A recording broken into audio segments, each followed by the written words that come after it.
Hickman Hiccups, AYC Club, and Hickman County School System is not responsible for any losses, damages, or liabilities that may arise from the use of this podcast. This podcast is not intended to replace professional medical advice, and the views expressed in this podcast may not be those of the host or the management.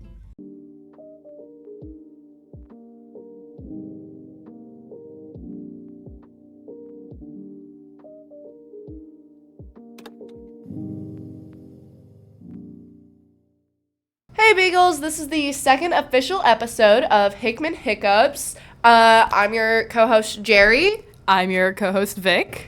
And we are back today to talk about environmental pressure. We apologize for the wait. We had to do with the snowpocalypse and some technical difficulties, but we are back and all about environmental pressure. So today's subject is what we call environmental pressure. Environmental pressure is not just peer pressure, but it is familial pressure and just pressure that you feel in general to do something. To tap into one of the subcategories of environmental pressure is peer pressure can be described as feeling like you have to do something, say something, or even be something because people around you want you to or expect you to. It's when you feel encouraged to feel a different way or do something different just to conform to another person's ideals. An example would be, go talk to him. Come on, don't be a wuss. In a good way, you're being encouraged to talk to someone new and be more social. In a bad way, you feel like you have to do it just to fit in. Parental pressure, which is another part of what we call environmental pressure. Parental pressure can be especially involved in school.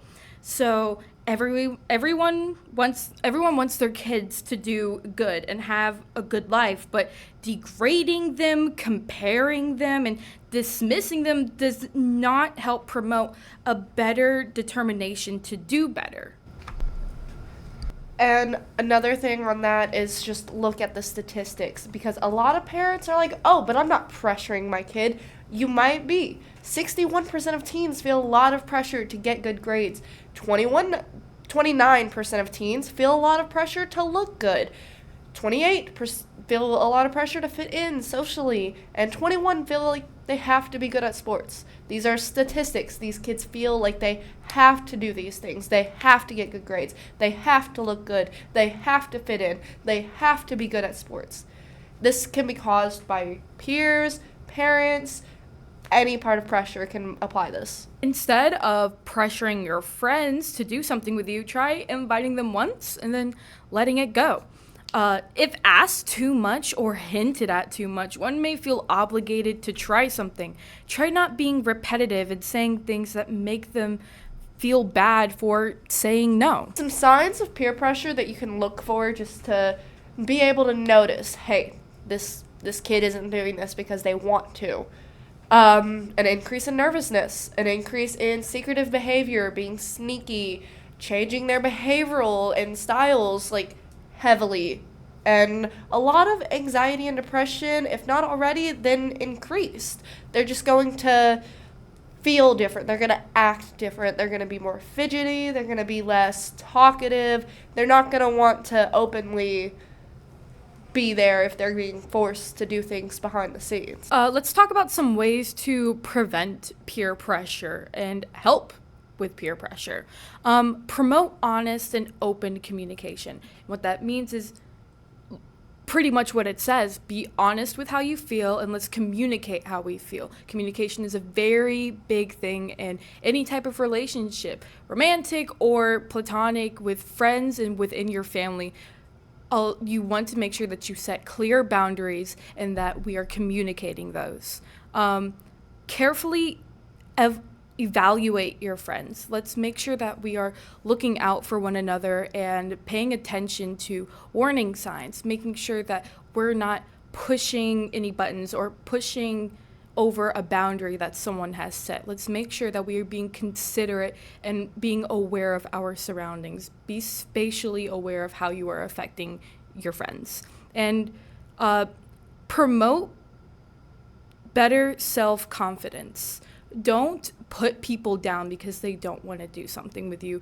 Don't berate people for not doing a good job. If you are a parent and your child comes home with a not so great grade, make it known to them that you still care and that you know that they are trying their best, that this is what they're doing, and it may not have gone so well this time, but you know that next time they're going to put in a lot of effort and that you appreciate that they are going to put in all that effort to do better.